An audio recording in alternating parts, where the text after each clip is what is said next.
Daylight savings time. Is it safe? Is it healthy? Let's talk about that. I'm Dr. Ken Berry, a family physician.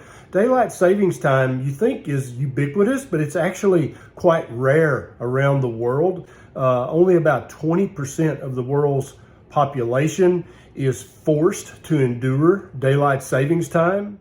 Many people in the United States think that Benjamin Franklin invented and implemented daylight savings time, but this is a myth. He did write about it in a joking manner to a French journal, but he never suggested that American citizens be punished with daylight savings time. Daylight savings time was actually first adopted by the German government during World War I. They thought that it would increase the supply of energy for Germans. They thought it would save fuel and help them win the war. Subsequent research has shown that there's very little increase in efficiency or economy by implementing daylight savings time on a population. Now, it just makes common sense that if you make an adult mammal get up 1 hour earlier, or even a childhood mammal, that's going to interrupt their circadian rhythm. And you would think, well, that's probably going to have an effect over the next day or two if they're having to get up an hour earlier. Research shows that the effect can last up to 8 weeks after the time changes on daylight savings time. There is an increase in motor vehicular accidents. There's an increase in myocardial infarctions or heart attacks. There's actually an increase in rates of depression when you take that hour away from us. And so you're basically interrupting the circadian rhythm, which should not be messed with. If you've watched any of my other videos about sleep, you know that, but you're not getting any benefit for it. Now, maybe 100 years ago, maybe we needed this extra hour of daylight in order to be more productive, but in modern society, this is foolishness. Now, let me tell you what you can do to protect your health from daylight savings time if you are in an unlucky population where it's currently the law. First, though, I want to know, are you a fan of daylight savings time, or are you an enemy of daylight savings time? Let me know in the comments below. Some people love that extra hour of sleep they gain on that one day of the year, and that seems to cancel out any negative effects that it may have on their health all through the rest of the year. But I want to know what you think about daylight savings time. So what can you do about it? What you've got to do, if you are in a population that currently this is the law, you've got to be proactive about this. You need to look into the future and say, okay, when is the time going to change again?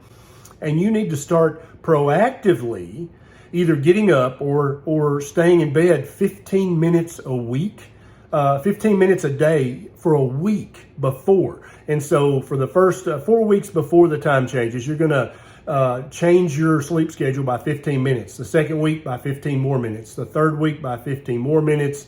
And then on the fourth week, you're going to be converted to daylight saving time. So it doesn't happen abruptly. This should decrease the impact that it has on your circadian rhythm and on your health overall, your cortisol levels, your adrenaline, epinephrine levels, your degree of clarity the next morning, right? This should be a very gradual change so it doesn't hit you all at once.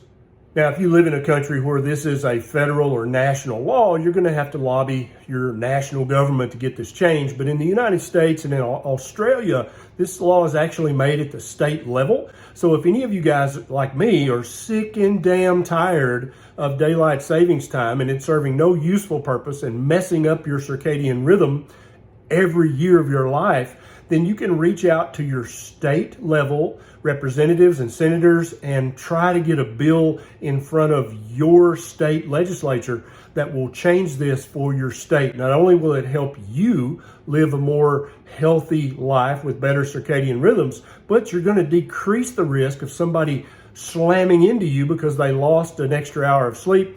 You're going to decrease the risk of somebody making a bad decision at work because they're half asleep, because they had to get up an hour earlier. Lots of benefits come from changing your state law when it comes to daylight savings time. Two more important things about this. Number one, I put all the links to the research down in the show notes. So if your state representative doesn't believe you, you can print these out and give them to them. And number two, if you'd like to ask me a question personally about your sleep, your medications, your diagnoses, your overall nutrition, you can join my Patreon and ask me questions directly. There's a link down below.